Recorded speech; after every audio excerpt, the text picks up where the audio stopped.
उल्कामुख राजा होता महाथोर, त्याची पत्नी होती सुंदर. नदी किनारी एकदा त्यांनी घातली महापूजा दोघांनी.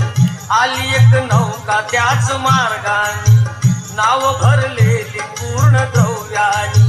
होती व्यापारी साधू बाण्याची, रीत पाहण्यास आला पूजनाची. उल्कामुख त्यास बोले